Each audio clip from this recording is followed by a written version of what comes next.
Mendocino County, welcome to our COVID-19 Friday update. Today we have CEO Carmel Angelo here, our health officer, Dr. Noemi Doohan.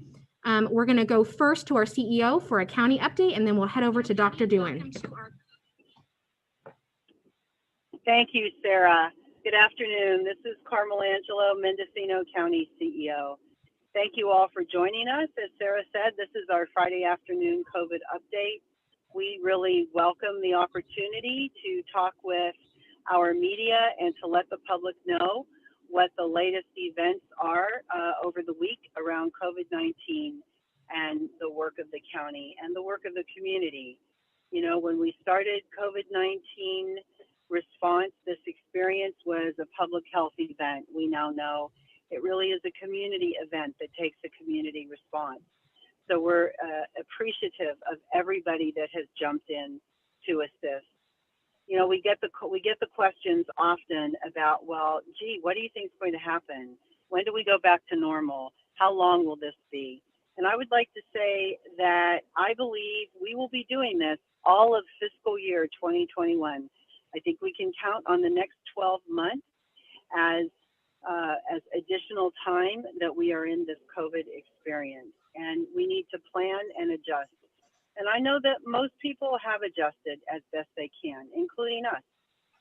That's what we're doing, trying hard to adjust to this new reality and to respond, because our job, of course, is that we are disaster service workers and we are here to protect the public's health. So again, I want to thank everyone for their support and their participation in this response to COVID. I also want to say that this time in history really gives us opportunity to really look at what we're doing and basically to do something different and to maybe redirect our energy into something that might be a little more positive or meaningful. It's difficult to think along those lines when we're in something like this. But one of the examples that I heard most recently was one of our local business owners, and I would like to share this with you. One of our local vineyards, which is a larger business, approached a smaller business in Mendocino County, basically a nail salon, and offered for the employees of the nail salon to do pedicures outside in that vineyard. And that was Jason McConnell at Ravino. And so I thought that was quite creative and quite entrepreneurial, and also very benevolent to offer this to this smaller business that was really struggling today, because we know that a lot of our smaller businesses are struggling because they can't have their doors open, they can't work inside, and they can't do what they do to support their business. So I thought that was quite an entrepreneurial spirit and an example of what we are seeing really throughout the nation, with people helping people and businesses helping businesses. So I wanted to use that as an example, and I'd like to highlight that because I'd like us to begin to think differently and to try to think on a more positive note as to how we really can help each other in such a tumultuous time in our history. So with that positive example, I would like to turn it over to Dr. Doohan at this point for an update on what's happening this week. Thank you. Thank you, CEO Carmel Angelo. This is Dr. Noemi Doohan, your health officer. This has been a momentous week in the pandemic because the surge in cases across California was so large that it essentially crashed the state data monitoring system. And this impacted us in Mendocino County because there was a delay in the state recognizing what we were seeing on the local level. And I spoke about this last week. Being a rural county from the beginning of this pandemic response, we've had in place both using state resources and using local resources. Local control is something that has been a focus of the pandemic response from the beginning. So regarding local control in data, we can rely on the state data monitoring system, which comes through a system called CalReady. We can also have laboratories here in Mendocino County and providers, clinicians, fax and call us with results, which is what we've been doing from the beginning of the pandemic. And because we've been getting that, if you will, old school reporting of local data in Mendocino County, we have been able to keep track of our local data even when the state, that system crashed because of the surge of COVID in our state. So last week, I did share the data that we have on the county level and what the state is seeing. There's been an improvement. The gap is narrowing, but there's still a gap. So as of today, we have 513 cases of COVID in Mendocino County, with 119 of those being new. When I say a new case, I mean they're currently in isolation. The isolation period typically is 10 days from the test date. It can be longer for a variety of reasons, but usually it's 10 days from the test date. So we have 513 cases of COVID in Mendocino County, 119 in isolation actively now. Of those 513 cases, 62% are from the Latinx population. 318 are from the Latinx population. So we have 513 cases in Mendocino County. What does the state see? The state sees 401 cases. So the state is about 112 cases behind us. We've had 10 deaths in Mendocino County. What does the state see? The state sees 8 deaths. So still, while it's improved at the level of the state, when I looked just before I got on here with Media Day, I still saw a gap. The state data shows a doubling time of 19 days for our cases. So if we just took the 119 active cases right now, and we said, where will we be in 19 days based on the state data? We would be at about 240 cases in active isolation in 19 days. So we have 119 in isolation now. If you double that in 19 days, we'd see about 240. So that's going to give you a sense of what's coming, unless we can slow the spread and flatten the curve more than we're doing now. And I will speak to that in a moment. So with this, even though the state is not seeing our county level data yet, I'm sure they'll catch up. Even so, the state calculation is that we have 164 cases per 100,000 population in Mendocino County. That's 164 cases per 100,000 in 14 days. I just got off that off the state website. So I had mentioned in a prior Media Day that the metric for going on the watch list is 100 cases per 100,000 in 14 days. The state is seeing 164 cases per 100,000. So you're asking, I'm sure many of you, why are we not on the watch list, or are we on the watch list? So I am in continuous contact with the state and had a phone call just yesterday specifically about the watch list and why, if the state data is now showing us being well over 100 per 100,000 population in 14 days, why are we not yet on the watch list? And as you can imagine, the state is dealing with some significant challenges with the crashing of Cal Ready. They have told us, reassured us in Mendocino County, Carmel, Angelo and I were on this call yesterday, that by Monday we will have an answer about our status on the watch list. So while we're not on the watch list, the official watch list of the state of California yet, our data certainly qualifies us for it, and we would be anticipating that on Monday we expect that we will be getting the news that we will be on the watch list. So I did take action based on our local data. So instead of having the state call me on a Saturday and say, now you're on the watch list, and now you have to put watch list orders in place. And if you want to know what those are in place for any county across California that's been placed on the watch list by the state. I decided that because our data showed solidly that we should be on the watch list, that I would put those orders in myself. And I did that several weeks ago. Those watch list orders specifically put higher risk businesses outside for their activities. An example of that is that places of worship, which are an approved place for gathering, must have their church services, their worship services outside. That is an example of what the watch list orders are. that higher risk activities must occur outside. So I did that ahead of the state. Why? Because I can see it's coming. It's inevitable that we will be on the watch list, and I want to maintain local control. So in my messaging to the state, what I say is, you don't need to order us to close these sectors. I've already done it. Therefore, please don't order us to do it.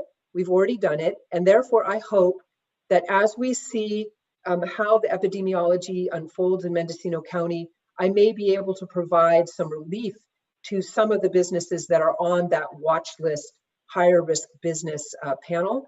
One of those is hair salons, for example, which now must have to be outside. Perhaps at a certain point, we will maintain the control, for example, to allow one sector on that watch list order to open. But at this time, we don't have that freedom because we're really being closely scrutinized by the state, I can tell you. And I believe those orders would be imposed on us on Monday if I didn't do it myself already. The other reason why I believe it's very important to have been aware of our data and to have these conversations with the state about the watch list ahead of the state contacting me is regarding the schools. So the state says that when a county goes on the watch list, only schools that go through a waiver process with the state, which the health officer facilitates, can open. But we have had this week 8 schools open for in-person learning. And so my message to the state has been, these schools have already opened. Therefore, when we go on the watch list, my expectation is these schools will not have to go through the waiver process. They will not have to close because of us going on the watch list. These schools have already opened. And I don't know what the state will respond when they put us on the watch list officially, but I am going to be strongly advocating. And I think we have a very good chance of our argument that these schools have already opened, so the state should not intervene and require waivers for those schools that are already opened. On the other hand, because I do believe we will go on the watch list in the coming days because our data proves that we qualify. On the other hand, those schools that have not opened, so those that are not the 8 that have announced their opening, once we go on the watch list, they would, like all across California, have to go, I presume, through a waiver process with the state to open. So that's a lot to digest, I know, but the schools is a complex circumstance that we're all very, very concerned about. But I do want to reiterate that the guidance for the schools comes from the state level, and the guidance about schools opening or closing comes from the state. I have never closed any schools. I hope not to do that, and I have not been more restrictive than the state regarding schools.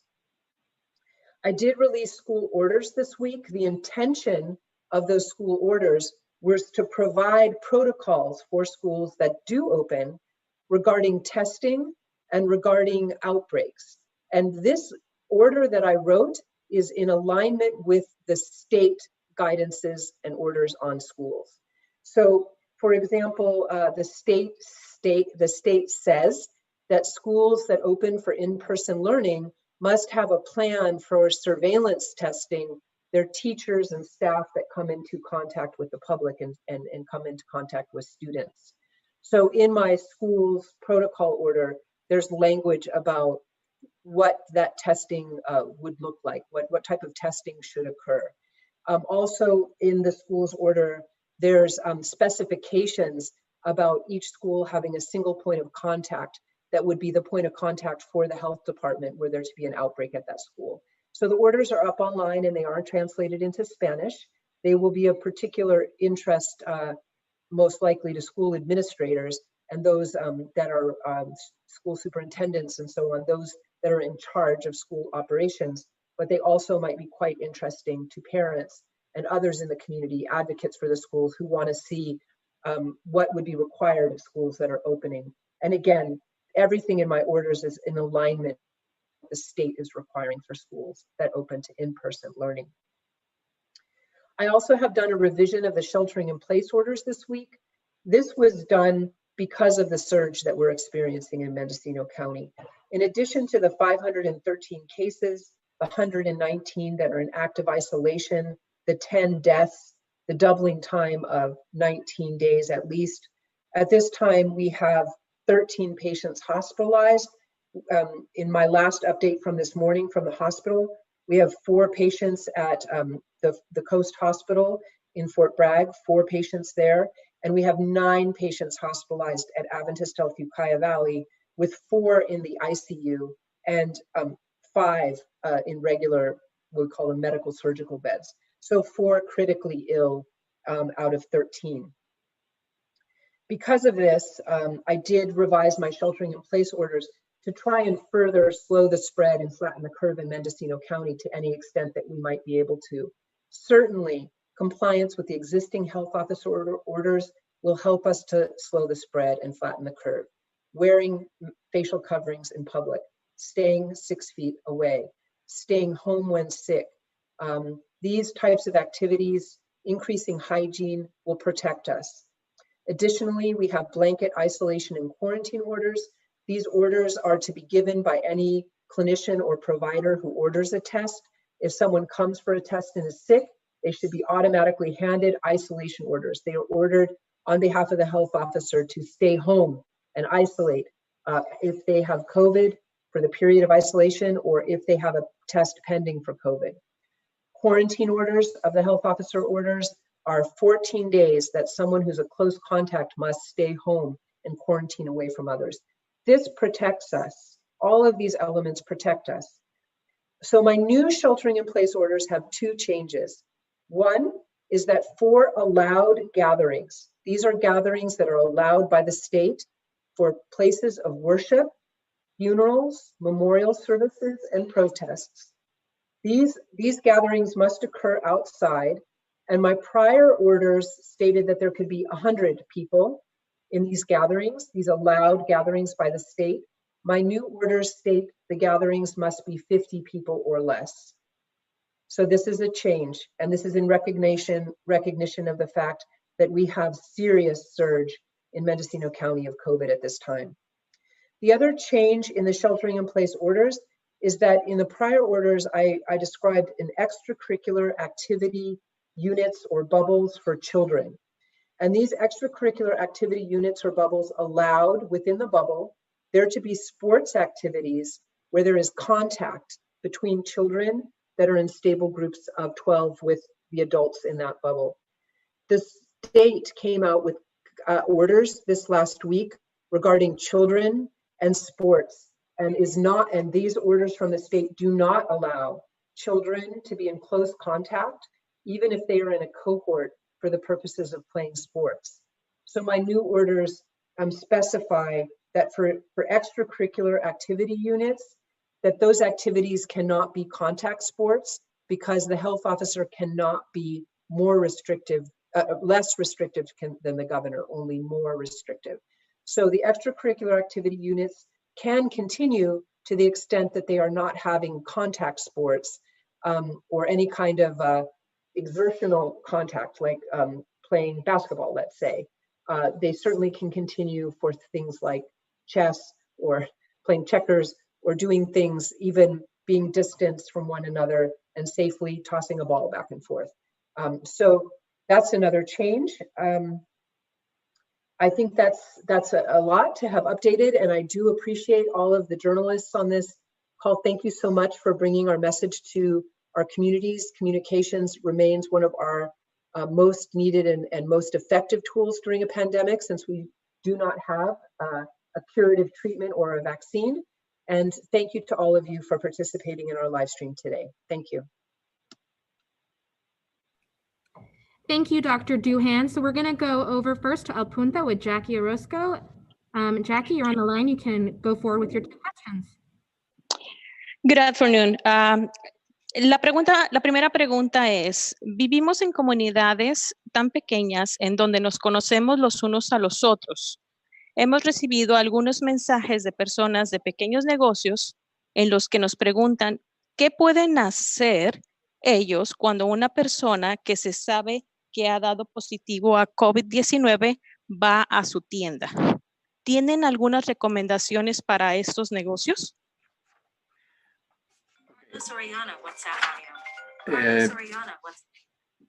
My question is, the question is, we live in such a small community where we know each other.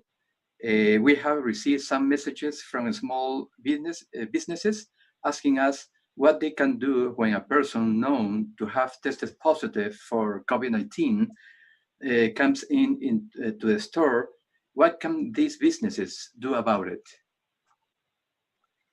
Yes, thank you for that question, Jackie. You know, there's a lot of rumor and false information that spreads as fast as COVID, maybe faster.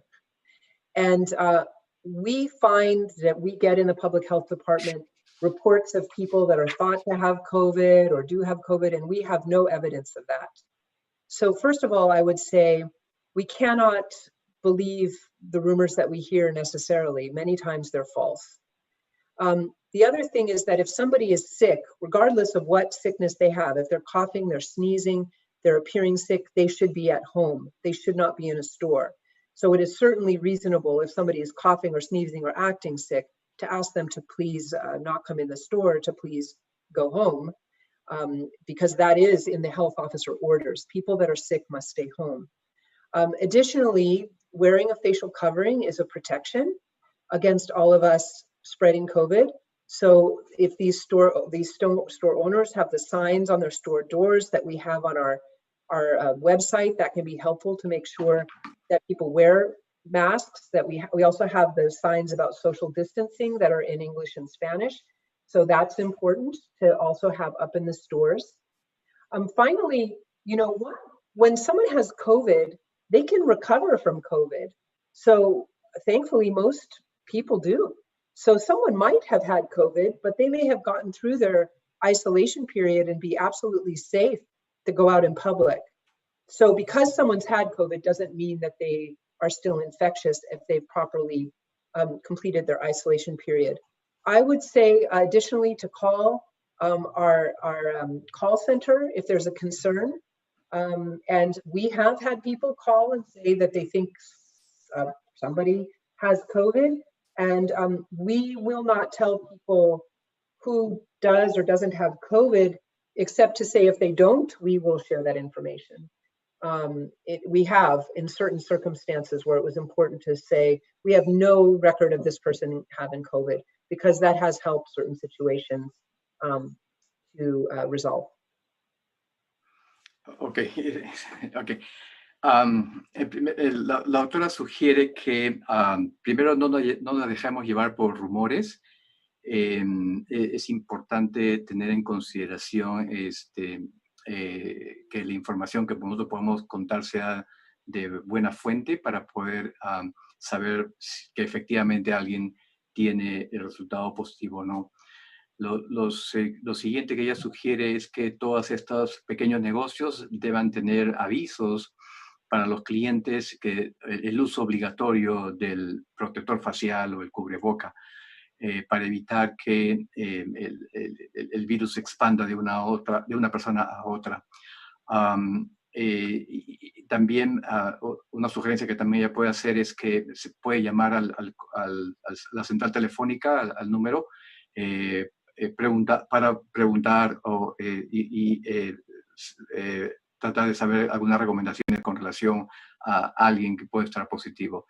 Y lo último que ella refiere es que, bueno, la enfermedad, o si alguien ha tenido el virus, el COVID-19, no lo va a tener para toda la vida. Basta nomás que esta persona haya cumplido con el periodo de aislamiento, que es de 10 días, y después de ese periodo, esta persona ya no transmite la enfermedad. Entonces, hay que tener en consideración todos estos factores antes de poder juzgar o categorizar a una persona que visita a unos pequeños negocios en el condado. Gracias. La segunda pregunta es, cuando a una persona se le da una orden de estar en cuarentena o de estar aislado, ¿qué advertencias se le dan a esa persona sobre las consecuencias de no seguir esta orden? ¿Se les da esta información en español? Okay, when a person is given a quarantine or isolation order, what warning are given to that person of the consequences of not following this order? Is this information is given in Spanish? The answer is yes, the information is given in Spanish. The blanket isolation and quarantine orders are also available online. And then we can also print them they are in Spanish. And we do give the information that this is an order of the health officer, and it is required that the individual stay in isolation or quarantine. And George, if you want to say that, I have something more to say beyond. So. Okay. Sí, la información nosotros la damos en español, la damos de manera verbal, explicamos a las personas que han resultado positivo a la enfermedad y también a sus contactos. Le explicamos la importancia de no salir de casa.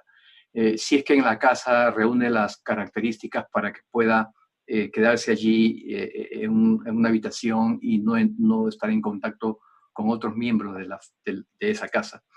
En caso contrario, le ofrecemos la posibilidad que pueda estar en un hotel. También tenemos esta información en español, la encontramos en la página web del condado y ahí se explica en detalle qué es las recomendaciones que debe seguir. Básicamente es nosotros el mensaje que nosotros brindamos es un mensaje de responsabilidad para que no puedan exponer a otras personas a la enfermedad y quedarse en casa garantizando la salud tanto de la familia como de la comunidad. So people that have COVID-19 must remain at home. That is an isolation order. People that are close contacts are quarantined. There are exceptions to quarantine where individuals who are on quarantine because they've had a close contact with a COVID case can go to work while they're on quarantine if they are a critical infrastructure worker. Ok, lo que nosotros le informamos es que las personas que resultan positivo al COVID-19, al test, tienen que estar en aislamiento y los contactos de esta persona tienen que estar en cuarentena. Hay ciertas excepciones que las personas que deben guardar cuarentena o los contactos que pueden continuar trabajando siempre y cuando esta persona desarrolla o desempeña un trabajo de carácter esencial con todas las seguridades del caso y monitoreo que nosotros le hacemos en las llamadas diarias a esta persona. And these people, only if they have no sickness, can, with exception, return to work during quarantine if they are, for example, doctors, nurses, ambulance workers. That's what critical infrastructure workers are. Ellos, lógicamente, tienen que estar completamente asintomáticos, sin síntomas, y cuando hablamos de que desempeñan una labor esencial, por ejemplo, estamos hablando de médicos, estamos hablando de enfermeras, o estamos hablando de personal que trabaja en las ambulancias. But they have to wear a surgical mask at all times at work. Y deben usar una máscara quirúrgica, un protector facial quirúrgico todo el tiempo que estén en el ambiente de trabajo. George, no sé si nos podrían dar algún número de teléfono para la gente que habla español, si tiene alguna duda o si quiere hacer un reporte sobre algún asunto de COVID-19 durante el fin de semana, porque sabemos que la central telefónica no está abierta durante los fines de semana, nada más trabajan de lunes a viernes. Okay. It is possible that you can provide a phone number in which the Hispanic community can call on weekends, because we know that the call center is closed on weekends? I hope, yes. I don't have the answer to that myself. Can someone from the DOC answer that question?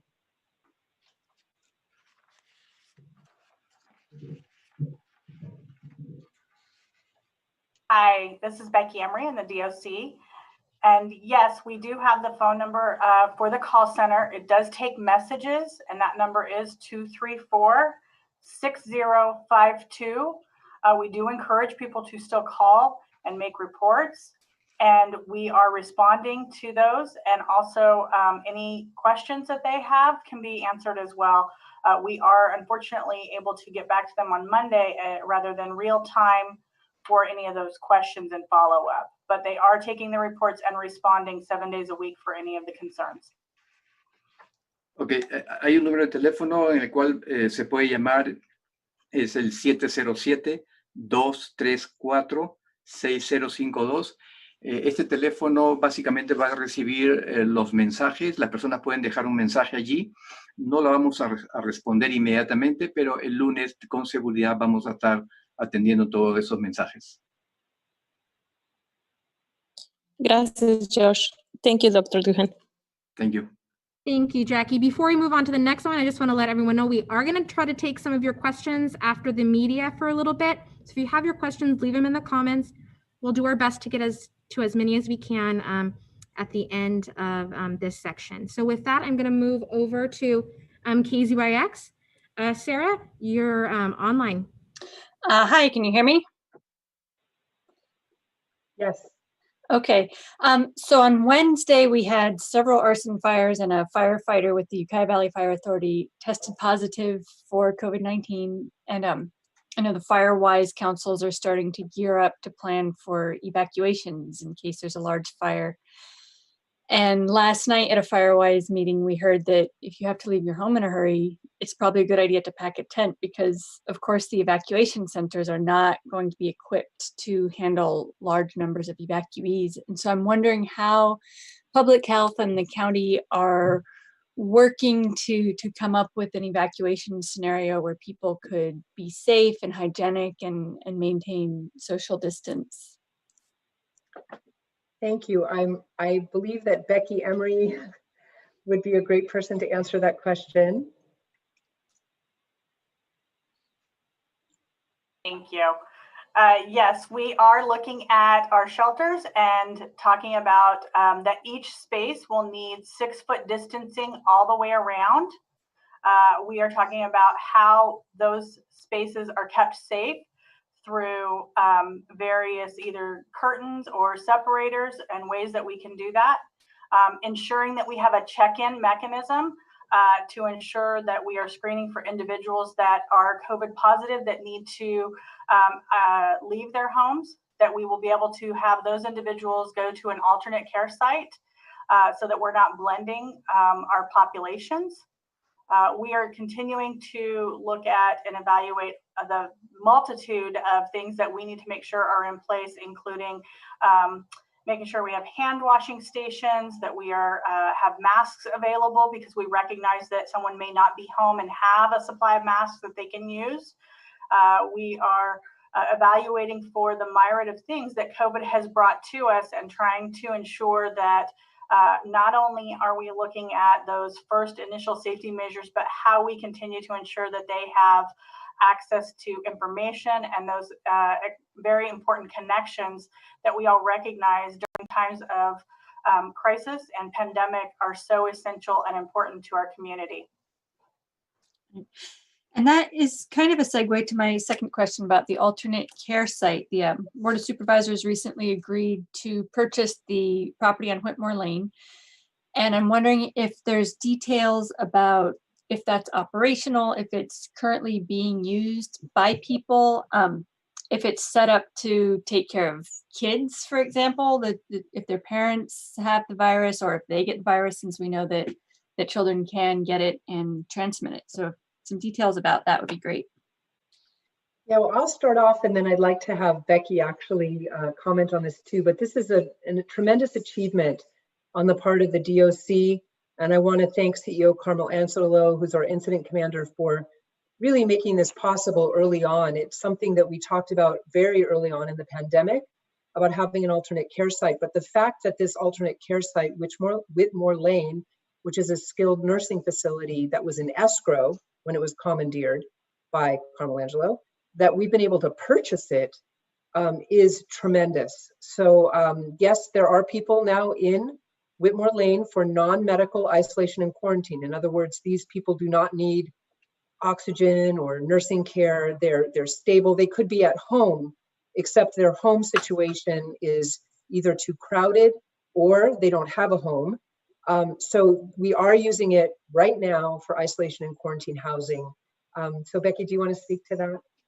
Sure, thank you. So the rooms are set up so that each person has their own room.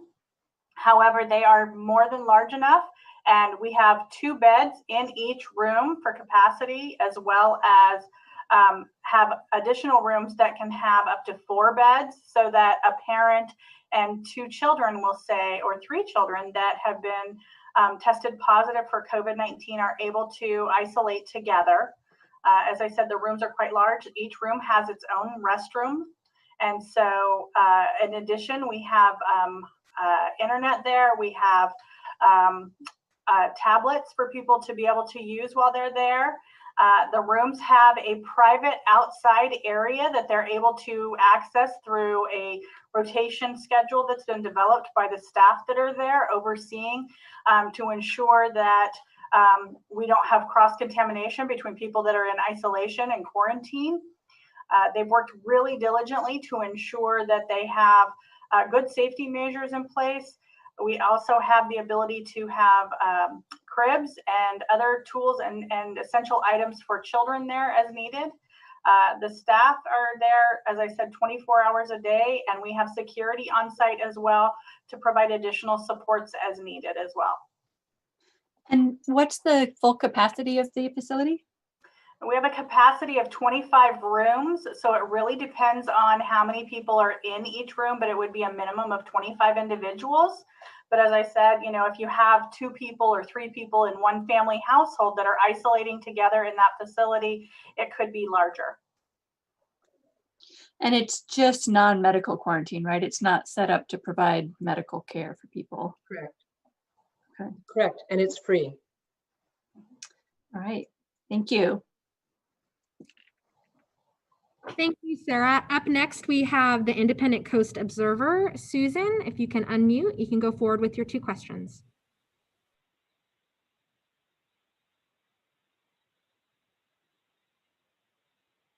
You're on mute. Hi. 2 questions. The first is in terms of contact sports. Some places have indicated they're going to have the same sports that they had last year. So I guess that would come down to somebody deciding that, for instance, tennis is not a contact sport and something else is. So I just wondered how you're going to make the call on that. Well, thankfully, I don't know if it's thankfully, maybe I'll retract the thankfully, but the state has made the decisions about that. Okay. Contact sports are not allowed. You know, any activity where you come face to face with another person and breathe deeply is extremely risky for COVID. In fact, back early in the summer, before we had the surge that we're having now, when our first outbreaks, some of our earliest outbreaks were related to the high school students having some celebrations, what would be around graduation time. One of our outbreaks was related to some kids playing basketball together. So anytime you're breathing deeply and you're coming face to face, it's going to be a problem and is currently not allowed. One way that you might think about it is competitive sports are a problem, because when competitive sports, we tend to want to run faster, hit harder, and be aggressive. And that's what puts people face to face and breathing deeply without, you know, often without wearing facial coverings. But for things like, where you can distance from one another. And the question got asked to me this week, could kids be, 6 feet apart and throw a ball back and forth just to play catch, and they're not exerting themselves? So I'm working on FAQs now that would clarify that something like that should be safe. Well, you're outside, they all have to be outside. It should be safe and allowable. But when you start getting aggressive with the playing catch and wanting to hit harder and getting closer, that's when it becomes more dangerous with COVID. So no competitive sports, no spectator sports are allowed. And there are guidances on the state website about children's sports, which are limited to non-contact. Okay, great. And the question about the new health order that restricts the number of people that can participate, does that apply to weddings? Are weddings now limited to 50 guests, outdoors, masks, and social distancing? Weddings have not been allowed since sheltering in place, unless they're taking place in a place of worship. And that is described in the orders. This is also what the state has laid out. So weddings, yes, as of now, weddings that are at a place of worship that are an allowed gathering would need to be limited to 50. And the reason is that we know for a fact that gatherings are driving the surge that we're seeing now. And it's very sad and unfortunate that we have to limit gatherings, but it's our COVID condition does not allow it to occur safely. So yes, the answer is yes, weddings would be limited to 50. Only if they're in a place of worship. That's the language of the governor.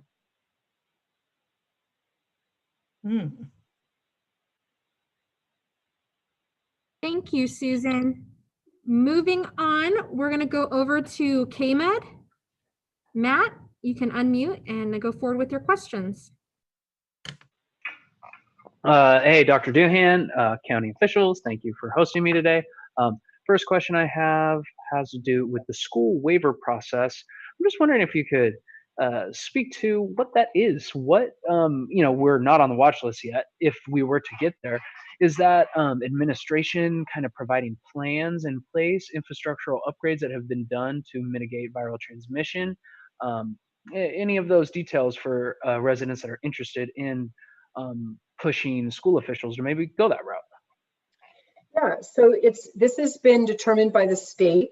It's up on the California Department of Public Health website. You can find a guidance/order, the governor's guidances or orders on the waiver process. So it's a state mandated process whereby the school that is in a county that is on the watch list, which again, that's not us at this time, a school that's in a county that's on a watch list, through their superintendents or the equivalent for private schools, must put together a waiver that is designed by the state, along with their representation from their community, labor, and parents supporting that, somehow collaborating in that waiver process. That gets sent to the health officer, who reviews it, and if the health officer believes that it's safe, will pass it up to the state, and the state is the one that processes the waiver. So the health officer does not do anything with the waiver other than facilitate its transfer up to the level of the state for approval. But again, to look at what the waiver process involves, you can find all of those details on the California Department of Public Health website. There's a waiver guidance or order. Thank you for that, Dr. Doohan. The other question I had is regarding the delays in testing response. From what I've understood, residents are waiting anything from like 7 to 10 days to get feedback, maybe even longer, from the OptumServe testing site. And based on that, there's thought that almost negates efficacy of surveillance testing, or any testing that's kind of preemptive to try and spot virus rises in the community? And I'm wondering if you can speak to that. Does that delay negate the efficacy of those testing strategies? Yeah, thank you. That's a great question. We're talking about surveillance testing.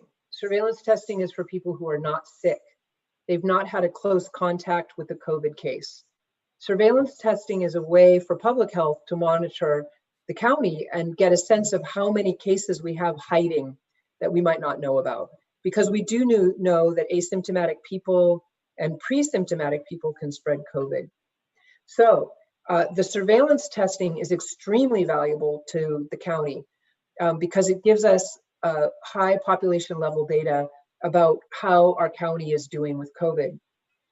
It's for the individual that's having surveillance testing, it's not going to allow them to make any decisions about what they might or might not do based on the result of that test, because the time they get it back, it's already possibly been 14 days from when they were tested. And so it's not, surveillance testing at this time is not allowing individuals to decide, for example, is it safe for me to go visit my grandmother? Because they won't know close enough to the time that they're going. This situation with the delay in testing is extremely frustrating. It's something that's very, very disappointing. And it's something that we do not control here in Mendocino County. It's at the level of Quest Lab, which is in San Juan Capistrano, which is a national lab that serves the whole country, being backlogged because of the surge of COVID in the United States. It's also an issue with processing of results at the UCSF academic lab, where we have free surveillance testing provided, which we've been partnering with. Our community clinics have been doing a wonderful job on the front lines. There's another layer to this though, because when Quest Lab and when UCSF Lab report their results, there's also a lag in the reporting. And that's also been something that's been outside of Mendocino County's control. I spoke about the crash of CalReady, of that system. That then there were tests that were done, but we didn't get those results. And you see it right away. And UCSF actually has redone their reporting system, so it should be a lot better. It's been very, very frustrating for us in Mendocino County, the UCSF surveillance testing reporting system. But they have made improvements in the last week that we're hoping will make it much, much better for us to get those results that are available to us in a timely fashion. Thank you, Dr. Doohan. Appreciate your time.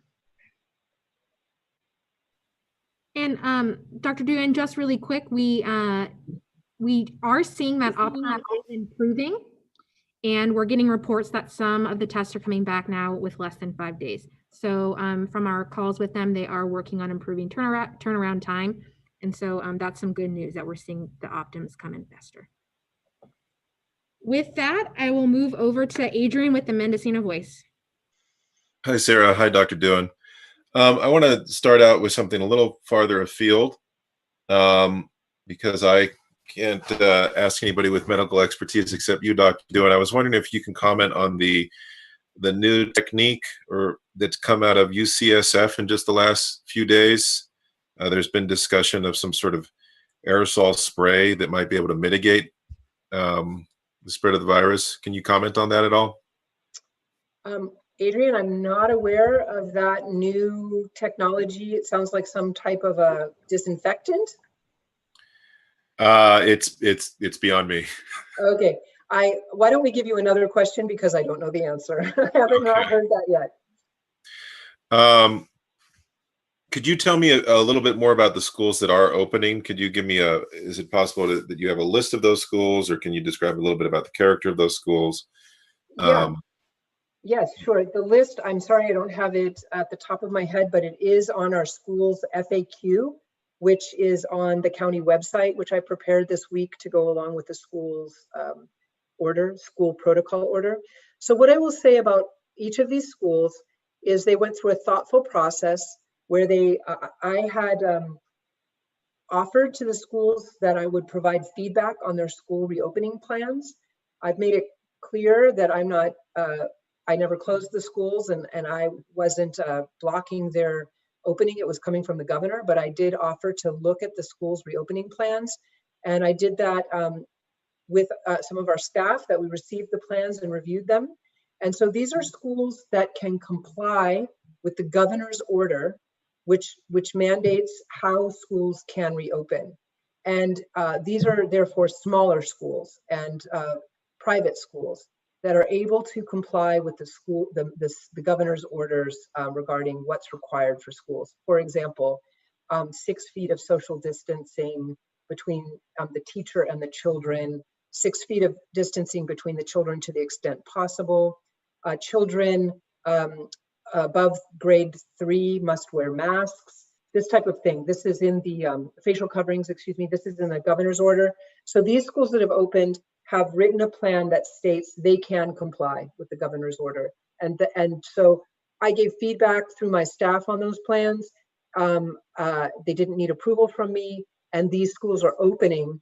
And because we're not on the watch list, they do not need to have a waiver. Thank you. Sorry, I was muted there so that you couldn't hear my typing.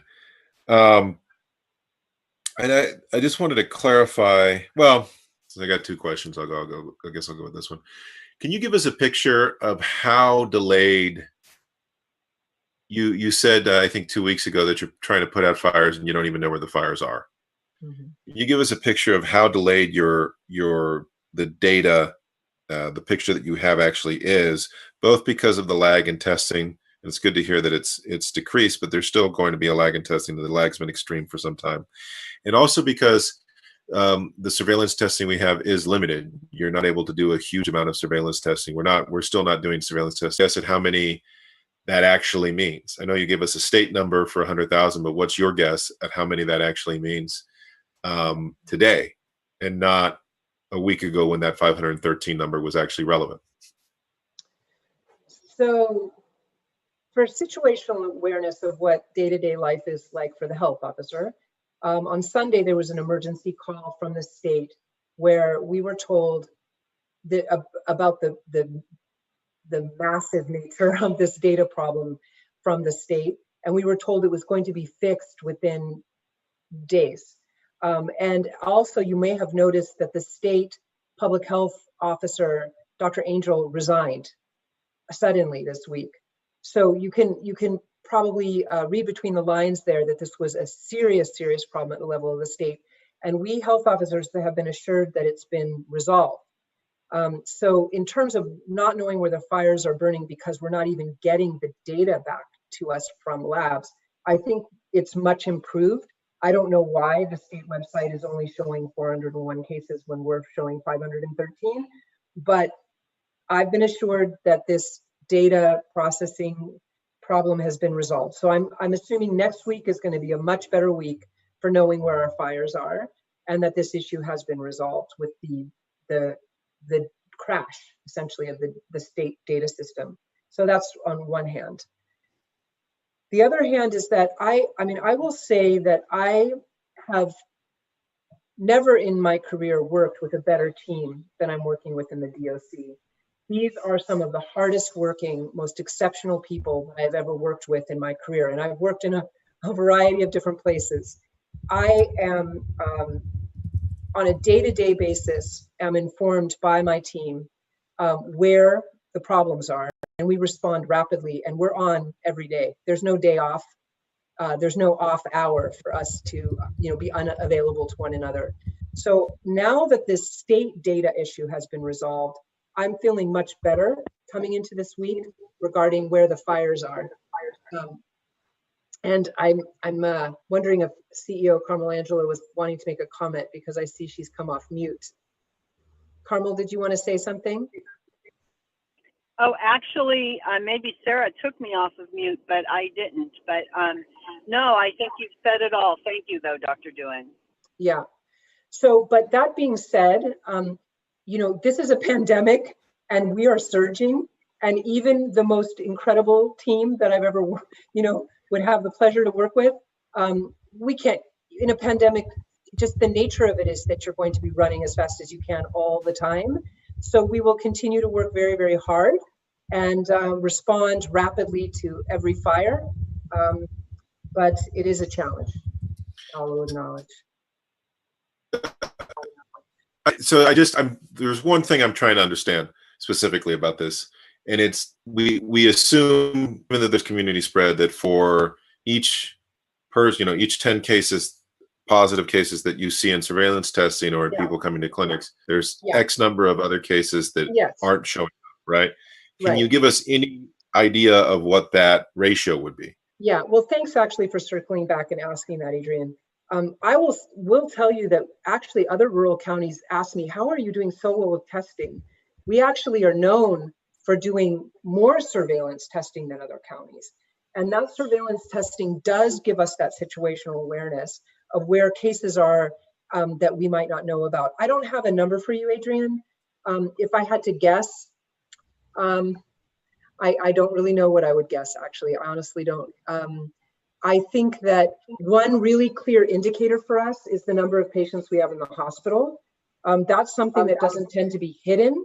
And we have 11 people in the hospital today, and that tends to represent about 10% of the active cases. We have 119 in isolation. So I think we might be having a fairly good handle on the number of people that are actually out there with COVID that are active at this time. Well, that's very good to know. Thank you very much, Doctor. You're welcome. Thank you, Adrian. So we have about 5 to 10 minutes left here. So we're going to take some of your questions. Just leave them in the comments. And just apologize to everyone for our difficulties with our live stream. We lost you for a minute, but we're back. And so I'm going to start with the first question I see, which is, Dr. Doohan, can you clarify why face shields are allowed as an alternative in the masking order? They're concerned about childcare workers who may be tempted by the guidance and be around children unmasked. And can you also clarify masking requirements for children in childcare settings? So the state, so my health officer orders say that all children should wear facial coverings over the age of 2. But the school's order from the state is regarding in school environments that masking facial coverings are not needed except for children over third grade. So there's a difference there, but in my health officer orders for outside of the school setting, let's say, it requires all children to wear facial coverings in public over the age of 2 to the extent possible. So the reason why there's something in the order about face shields is that there are people that can't wear facial coverings for whatever reasons they may have. We did want to put in an alternative, I did, for people that can't wear a facial covering so that they will have something at least helping to control the spread of COVID. If there's a situation where there's an individual that can wear a facial covering versus a shield, they should, because the shield would seem to be less protective. So I would just tell people that you should wear them. If you can wear a facial covering, you should. If you can't, there's an alternative for you, which is a face shield.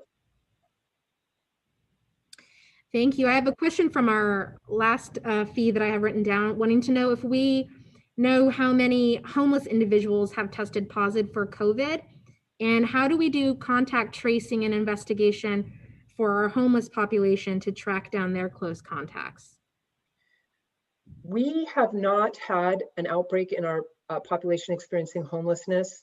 We have not had significant number of cases in this population. In fact, as I'm thinking about it, I can't think of any cases that we've had, except in the case that unfortunately, when people are released from prison, they often do go into homelessness. And because of the outbreaks in prisons, we have had some individuals come to our county who have been paroled that have gone directly into our isolation and quarantine housing because they did have COVID that they knew about in the prison system. So in general, it has not been an issue for us in Mendocino County, the issue of people experiencing homelessness, contracting COVID. And I think that's in large part because of the excellent work done by Megan Van Sant and Heather Chris and this team, the whole person care team and the entire team in HHSA that's been getting people experiencing homelessness into housing through motels and now we have isolation and quarantine housing. So we did a tremendous amount of work in the county to get people safely housed. And I think that's why we did not see outbreaks in our populations experiencing homelessness. We have a comment of a individual that recently went down to UCSF through a drive-through test and got their results within a few hours. They don't understand why we were not able to work more closely with them in the process.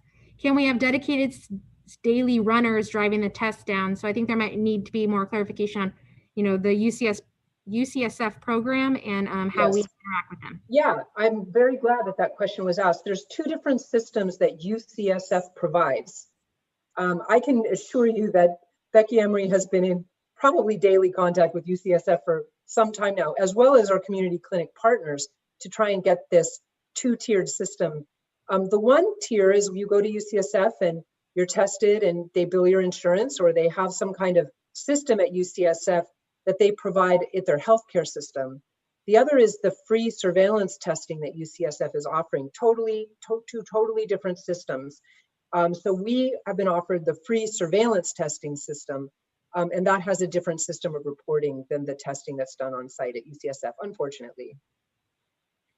We have another question. If you have already had and recovered from COVID, is that not a medical exemption for wearing a mask? So essentially, do you have to still wear a mask if you've recovered from COVID? Yes, you do, because first of all, we don't know enough about this virus. We certainly hope that people can't get reinfected.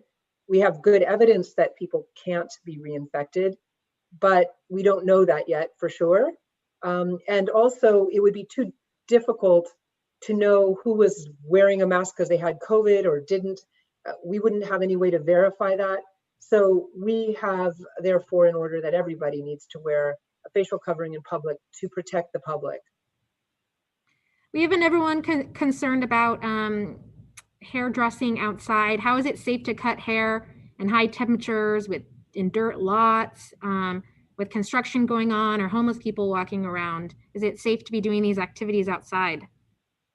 Well, that's going to be something that I'm really hopeful that West Company, as I understand it from CEO Carmel Angelo, we have a contract with West Company now to work with small businesses to see how they might adapt to these new conditions that we have with the pandemic.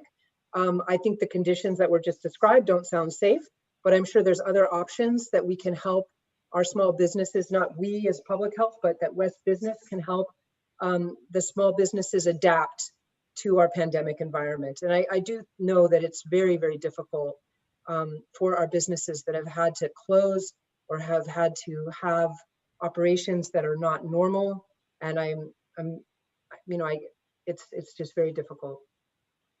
We have another question regarding homelessness. Can you confirm that the early surveillance testing done in the homeless community did not have any confirmed cases? And I think they're referring to plowshares, or I think probably plowshares was the early testing.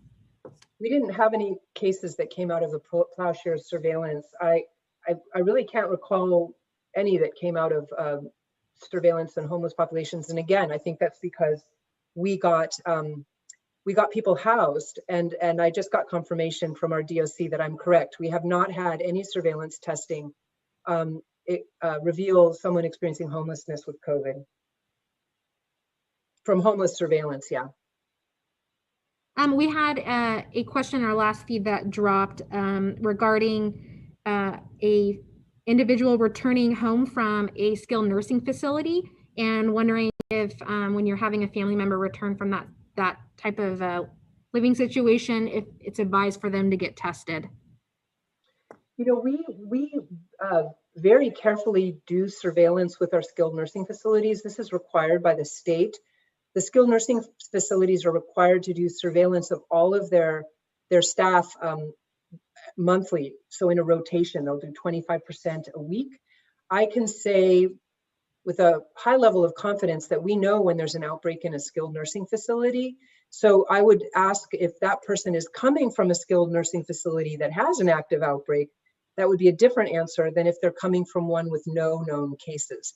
We very early on put in the restrictions, again, coming from the state, but I reinforced those with my order. Unfortunately, that there's no visitors to skilled nursing facilities. So it tends to be a closed environment unless that person's end of life, actively dying. So it tends to be a closed environment where we're not seeing introduction of COVID without us having some clues to it happening. So I would just ask if there's outbreak in the nursing home that the individual is coming from, and take that into consideration. We have another question asking clarification about masking requirements in the children childcare stable bubble situation. Right, so we still can have stable childcare bubbles. Thank you for that question. And those do not require social distancing or masking within the stable childcare bubbles of 12, which includes the teachers and the children or the childcare providers. And the stable group means that they must be the same group for 4 weeks minimum. And this is not exactly in alignment with the governor, but I have not been challenged on it. So it holds. The childcare bubbles hold and are still in place. Thank you. We have another question. So if already having COVID doesn't necessarily make you immune, how will a vaccine work? Well, I didn't say that it doesn't make you immune. We certainly hope that it makes us immune. And there's a great deal of evidence that it makes us immune. I think the conversation now is that, it's a coronavirus. Coronavirus causes, that class of viruses causes, for example, the common cold. And I think we're very hopeful that the second time around that someone gets SARS-CoV-2, which is the virus that causes coronavirus, it will be mild. It won't be a severe illness. It might be more like the common cold, and that we do have immunity. The evidence that we have immunity is that we're not seeing New York having surges of COVID again. There is evidence of immunity, and we are hopeful that a vaccine will work, but whether we get a vaccine in the next year is still uncertain. And we had another question from our last feed that dropped. And if you want, you can put your questions below. We have a couple more minutes. We'll try to answer a few.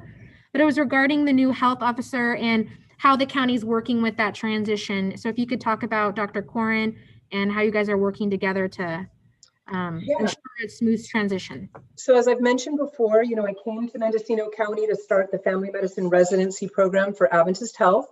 Dr. Corin was one of the very first faculty I hired to be part of my program when I started it, and that was 5 years ago.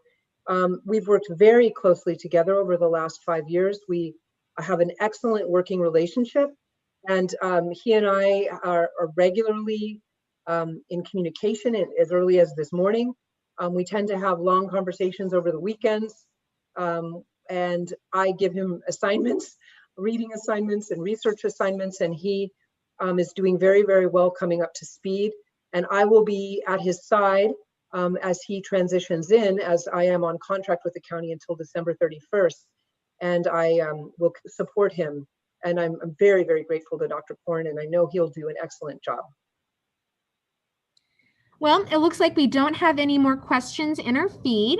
So I'll just let you have a few minutes to say any closing remarks before we finish today's COVID update.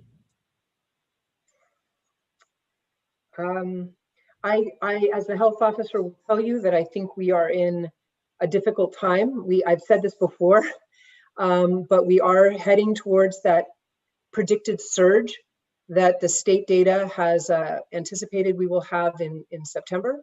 So while we do see in the Bay Area some flattening of the curve, some slowing of the spread in the large counties of the Bay Area, what we are observing in the surrounding counties, let's just take Marin and Sonoma, we're surging later.